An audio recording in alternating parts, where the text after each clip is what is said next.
Good morning, Philippines! Good morning man sa satuya man ng mga anchors at sa satuyang mga parantabay. Ako si Bombo Eman Bombase, ang mga kaibahan nindo sa segment na Negosyo at Empleyo.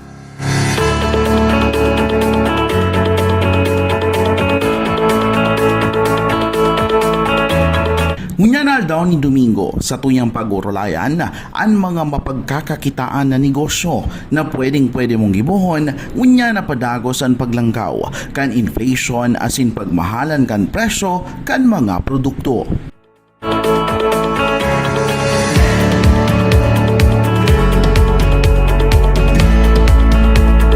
Sa tuyang aramon, ang mura, affordable asin masiram na chicken pastil business.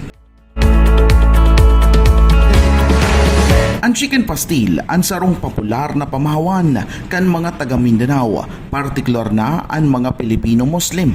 Saro ining Magindanaoan delicacy nagibo sa maluto na igwang patong ning shredded chicken meat na nakabalot sa dahon kan batag. Naging bistado naman ini sa iba pang area, araw kang Luzon asin Visayas. Huli naman sa pagiging simple, affordable asin kakaibang lasa kaini.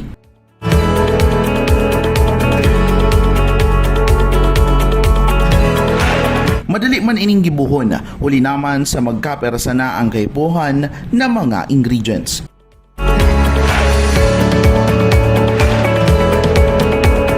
Naging parte na kan sa tuyang tradisyonal na mga kakanon ang chicken pastil o pastil para sa Mindanao kung saan ini din ang naging pangkabuhayan na kan kadaklan ng mga Pilipino.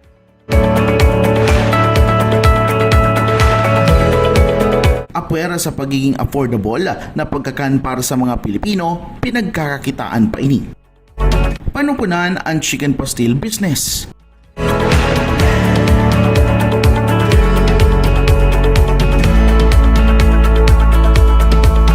Enot na digdi ang pag-research sa imong market asin competitors. Di mo malalauman na sa imong pagpuon kan chicken pastil business ang magiging matrayumpo na.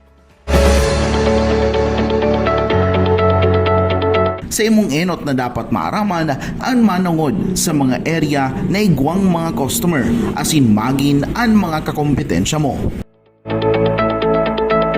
Sa imo munang aramon ang mga tipikal na klase kan mga customers na target mo. Kay puan man ikonsiderar ang financial state kan lugar na bubugtakan mo kan negosyo. Sunod digdi ang pag-aramo sa mga posibleng competitors sa imong lugar. Piraan kaparehas mo na nagdinegosyo kan siring na produkto. Asin kung sa insinda nakaposisyon na, asin kung guran ninda pinapabakal ang produkto. Ini komo pag-asigurar na mapatok ang sa imong produkto. Panduwa, pagpili ning lokasyon na tinatao. Maghanap ka ng lokasyon na konbinyente sa imong mga customers na mabakal. Example na digdi ang mga eskwelahan asin plaza o sentro kan lugar. Kay puan mo man mag-asigurar din tamang espasyo sa imong tindahan para madaling mahiling kan sa imong mga customers. Kay puan mo din ikonsiderar ang safety kan sa imong tindahan o rolling store, lalo na matataw ang lugar, partikularmente na kung nasa gilid kan tinampo. Pantulo, pagpili kan tamang supplier ning ingredients. Kay puan mo mag-research ni supplier kan mga ingredients na pasok sa budget mo o kaya si kayang magtaon ning diskwento. Kay puan manigdi ang mga supplier na kayang mag-deliver sa imong lokasyon.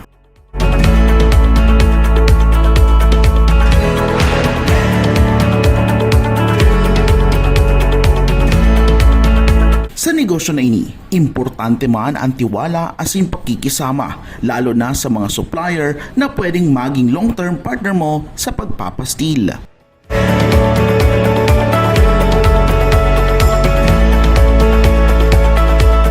na nagkapira sa mga ingredients na kakaipuhanon mo sa paghibo ng chicken pastil. 2 boiled chicken breast deboned and shredded, 2 cups of rice, 3 cups of water, 1 tablespoon turmeric powder, 1/4 cup minced garlic, 1/2 cup minced onion, 4 tablespoons soy sauce, 3 tablespoon vinegar, 8 pieces hard-boiled eggs, sliced cucumber, and banana leaves for wrapping. Sa paghibo kay ni, enot mong hugasan ang bagas nin 2 hasta sa 3 beses, depende sa klase kan bagas. Asin laagan nin 3 cups of water asin lutuon sa paagi kan rice cooker. Antes na lutuon, laagan nin turmeric powder o atsuete como pampakulay sa maluto. Mapapadali man asin nasa tamang luto ang bagas kung rice cooker ang gagamiton mo. Kung sain mantang naluluto ang bagas, isunod ang pagpapakulo sa chicken breast kung sain laaganin salt asin pepper.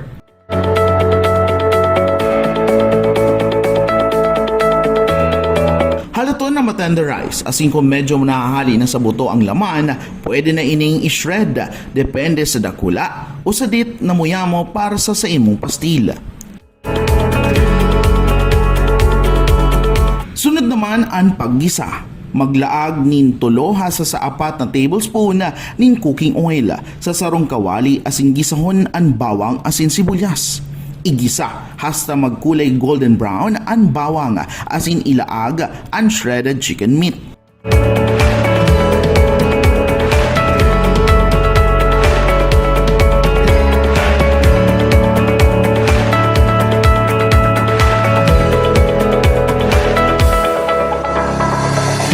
Lagan man in soy sauce asin suka kung saan kay puan matimpla sa tamang lasa. Padagos lang ang paghalo antes maging fried asin crispy.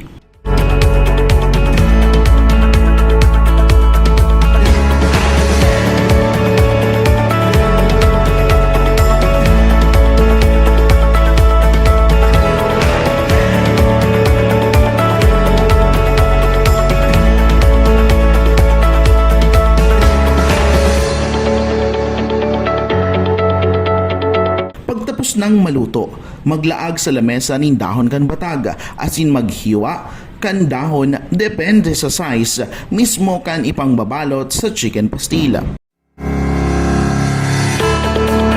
Enot na magbugtak nin turmeric rice sa tahaw kang pinagkat na dahon depende sa kapal kan maluto na ilalaag mo. Panghuri, ang paglaag kang ginisang chicken pastila. Pwede man inilaagan in hard-boiled eggs, asin slice kan cucumber. Depende sa magiging order kan sa imong customer. Last but not the least, pag-asigura rin magiging pwesto kan chicken pastil business mo. Kay puhan sa imong magiging tindahan ang may espasyo para sa imong mga customer, lalo na kung halos estudyante asin mga nagtatrabaho ang mga potential customers sa negosyo na ini. Pwede manigdi ang rolling store para maging transport available ang sa imong negosyo, lalo na dakol pa din ng mga lugar anday pa naabot kan masiram na pagkakanaini. Sa pag-put up kan business na ini, lalo na kung restaurant o karinderya style, nagre-range man sa 15,000 pesos hasta sa 20,000 pesos, depende kung renta o igwa kang pwesto na sa imong pagsasadiri. Mantang kung small time naman, as in rolling store, nagre-range naman sa 3,000 pesos hasta sa 5,000 pesos ang mga gastos mo, depende sa plano mo na ibenta. Yan sana ang pirang paagi para sa imong na startup chicken pastil business na pwede mong pagkakakitaan. Lugod, makatabang sa satuyang mga kabombo ang satuyan na pagulayang negosyo ngunya na aldaw ni Domingo. Iwat kitang mag-irbanan sa masunod na Domingo sa satuyang segment na negosyo at empleyo. Ini si Bombo Eman Bombase. Nagwawalat kan sarong inspirational quote, "Don't wait for opportunity, create it." Para sa number 1 and most trusted radio network in the country, Bombo Radio Philippines. Basta Radio, Bombo!